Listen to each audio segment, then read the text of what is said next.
সুপ্রিয় বন্ধুগণ, আপনারা সবাই জানেন আজ ভারতের লোকসভা নির্বাচনের ফলাফল গণনা হচ্ছে এবং ইতিমধ্যে অনেক আসনের প্রার্থীদের মধ্যে জয় পরাজয় নির্ণীত হয়ে গেছে।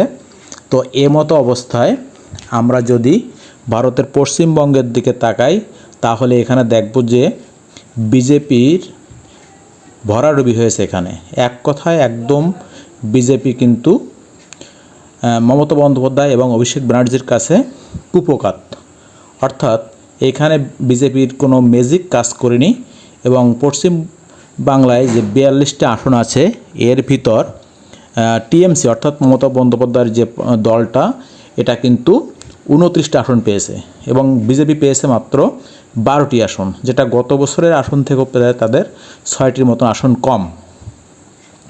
এবং আমরা যদি দেখি সমগ্র ভারতে বিজেপি পেয়েছে 241 আসন এবং কংগ্রেস পেয়েছে 99টি আসন, যেখানে ভারতের সংবিধান অনুযায়ী একটা দলকে সরকার গঠন করতে হলে 272টি আসন দরকার। তো এখানে একদম ক্লিয়ার বিজেপি বা কংগ্রেস কেউই এককভাবে সরকার গঠন করতে পারবে না। কংগ্রেসের তো কোনো প্রশ্নই আসে না, কারণ মাত্র 99টি আসন তারা পেয়েছে। এখন প্রশ্ন হচ্ছে এদের জোট, বিজেপির যে জোট সেটা হচ্ছে এনডিএ, আর কংগ্রেস সহ কংগ্রেস, তৃণমূল, অন্য যে পার্টি আছে তাদের জোটটা হচ্ছে আইএনডিআইএ। তো আইএনডিআইএ বা ইন্ডি জোট যেটাকে বলা হয়, ইন্ডি জোট সর্বসাকুল্যে 232টি আসন পেয়েছে এবং এনডিএ অর্থাৎ ভারতের যে বিজেপি জোট পেয়েছে 292টি। এর বেশি কম বেশি দু একটা হতে পারে, কারণ এখনও অনেক আসনে ভোট গণনা চলছে।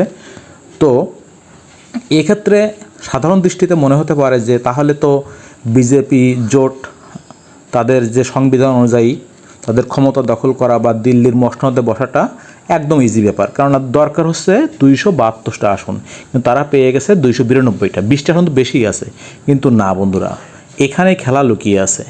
এই যে জোটের শরিক দলগুলো আর সামনের যে কয়টা দিন আছে এই কয়টা দিনে কেনাবেচা শুরু হবে। সহজ কথা বলতে কি কেনাবেচা শুরু হবে, আর এই কেনাবেচায় যে এগিয়ে থাকবে সেই আসলে ভারতের মসনদে বসতে পারবে। তো সবাইকে ধন্যবাদ জানাচ্ছি আজকের এই ফলাফল থেকে। তবে একটা জিনিস ক্লিয়ার, যে ভারত কিন্তু জনগণের রায়টা মেনে নেয়, আমরা মেনে নেই না, এটা বিষয়। সবাইকে ধন্যবাদ।